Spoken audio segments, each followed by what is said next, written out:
Number 2, both of them in overtime, and Hawaii with a 4-point lead here in game number 3, the swing game. Tano with a short serve, good pass by Georgia Tech.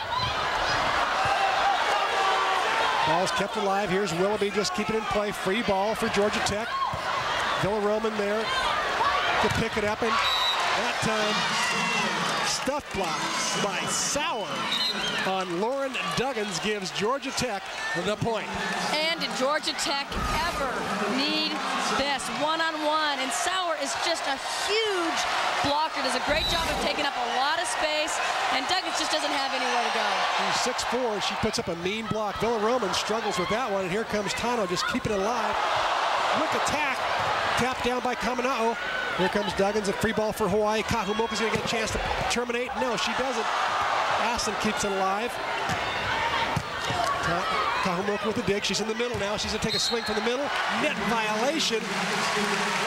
That time it's called on Evelyn, and Hawaii will score point number 26. They're back to a 4-point lead, and in rally scoring, that's usually pretty safe, but against this Georgia Tech team, I don't know. And here comes Susie Bogart into the game.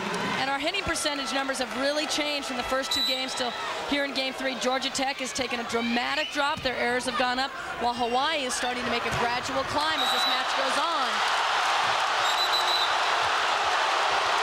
And yet another controversial call here, Chris, where it just... Well, this is the right call, in my opinion. The linesman called it good. Joan Powell called it out.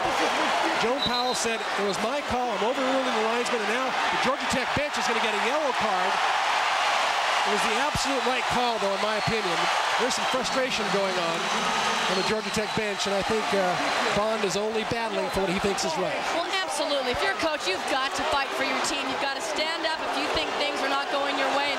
In this particular game, he has felt pretty consistently a lot of things have not been called his way, and then there's another tough one where, yes, the up official can overrule any other call that happens out there. She did what she thought was right by calling that ball out of bounds.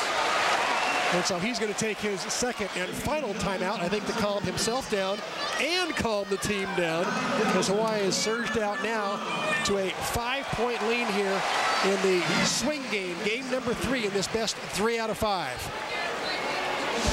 We'll be back with more women's volleyball action. Don't go away.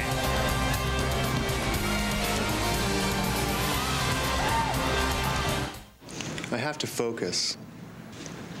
Gather everything I've learned, all my successes, all my sacrifices, all my pain, and concentrate that energy into one moment. That's a moment I'll use every single day of my life. There are over 360,000 NCAA student athletes, and just about all of us will be going pro in something other than sports.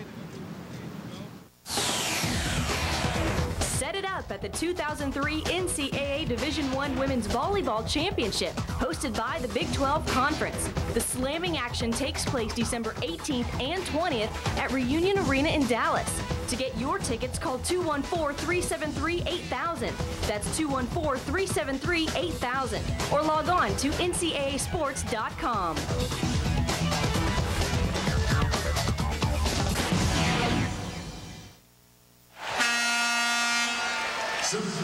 Back at the stand, Sheriff Center.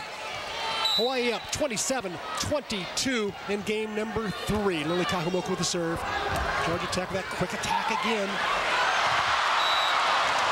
And you know what happened there? Hanoi Kamana'o not in the game. Well, here's a chance to see what all the complaint was about. The ball was hit. Clearly, that ball was out of bounds.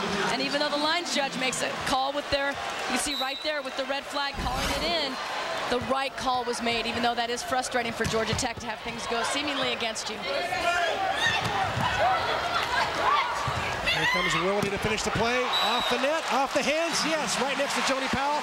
She called it, she heard it. She might have even felt it up there on the stand. And Hawaii goes to 28-23. In case you just joined us, that replay you saw was before the last timeout. It was the controversy where Georgia Tech got a yellow card. We're overzealous arguing on that call. But the officials, we think, had correct. Coming out with a good block up front. So you're going to try it again this time. Ball is good, kept in, goes around, coming out, and Georgia Tech stays alive. 24 serving 28. Monster's done a great job of dealing with some bad sets out there, just finding ways to get that in play, and one of the reasons why her kill number is so excellent tonight. Good pass by Villaroma. Here's Lundqvist on a little tight step out behind the setter. Oh, that couldn't have been any bigger kill than that tonight. Lundqvist, that's only her 4th kill of the night, but that one crucial, takes Hawaii to game ball here in game number 3. And just showing that they will go someplace else. Willoughby's in the front row. You know Georgia Tech is stacking their block over there, so Lundqvist is going to be on 1-and-1, and she needs to be able to terminate in those situations. She's done a great job of that the few times Hawaii's gone to her tonight. Game ball, Willoughby with a step. Orama on Laura Kuhn for game ball. Hawaii wins game number 3 to take a 2-1 lead over the Georgia Tech Yellow Jackets. We've just had an enormous momentum shift in this match where even the second game that Georgia Tech lost was so very close, but Hawaii came out in game 3. They took it from the beginning, and they never relinquished their lead. And really, everything has been going Hawaii's way, and nothing's been going Georgia Tech's way. Hawaii with a 2-1 lead now in this best 3 out of 5. They certainly have momentum going into game number 4.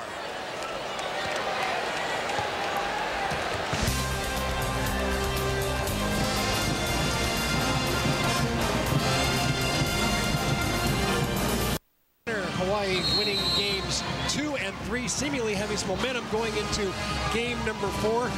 Kathy, what do you think? What's Georgia Tech got to do to regain the momentum they had there in game number 1? Well, the biggest number change for Georgia Tech has been their hitting percentage. They were much more high error. Give part of that credit to Hawaii because blocking-wise, they've made some really nice adjustments. But Georgia Tech wants to run it fast. They're going to have to get some more quality swings from their left side. Lauren Sauer was invisible that game. She is such a big emotional kid for them because she gets the big kills. They need to get the ball back in her hands. She needs to get some kills for Georgia Tech. She actually had no kills that game. Let's take a look at Kim Willoughby and what she did. There she see her right there. She's maybe the player of the year coming up. We'll see next week when the voting comes in. But look at that, 24 kills tonight. She's still got at least another game to go. 28 kills last night. Only 5 errors tonight. She's playing some pretty high percentage volleyball. But hey, how about the block to end game number 3? That was huge. Absolutely. And what's really impressed me about Willoughby is that in situations like that, when her team needs a big play, she has consistently come up with great plays. So to start off game number 4 with Hawaii up 2 games to 1. Lily Kahumoku serves, and Georgia Tech again finds a way to put it down in the middle. That quick attack continuing to be effective.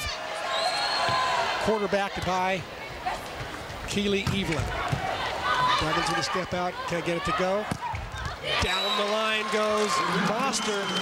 Lynette Moster having so much success tonight. 19 kills, only 3 errors. She's consistently got the ball past Kanoi Kamanoa, and that's critical. She's a small blocker. They're taking advantage of that, and Moster's just showing all her bag of tricks out there as a left side attacker. I'll tell you, Kamanoa was, I think, a really good blocker. I've watched her all year long, and she's good. She's no pansy up there at the net, but Moster, you're right, has really had her way on the outside. Willoughby blocks it straight down. I'm not sure it goes any more straight down the net. That came back under the net. My goodness. Well, that's what, you know, when you get an overpass like that, Willoughby does exactly what she's supposed to do, which is get your hands up and seal as much as you can, and that ball went down fast. Lauren Duggins with the serve. Evelyn, quick set to the outside. Coming out, can't retreat off the net and get that quickly enough. Villaroma did the best she could to keep the ball alive. That's a good sign for Georgia Tech, because that's the ball last game where they just were misconnecting, ended up tipping a lot of those. If they can get really solid contacts, they're going to be able to get kills out of the middle. Georgia Tech up 3-2 here in game number 4. Villaroma with the pass. Willoughby on the outside. Yes! Hit the floor first. It came back on Hawaii's side, but went to the ground first. Moster hung in there, though, didn't she? I'm telling you what, this is just, you just don't see this every day. I mean, that is just something that is unusual, that is exceptional. You can tell she's loving it. She's like, you know, every now and then I probably surprise myself, and that's one of them where you just go, wow, wee woo, that's cool. Lily Kahumoku with a big dig. Here comes Willoughby again. This time a roll shot does not hit the floor, but Hawaii's going to get a free ball out of it. Let's see if they have a transition play on here. It goes back to Tano. She hits it in the corner, and it is good. Hawaii surges into the lead with Tano's kill.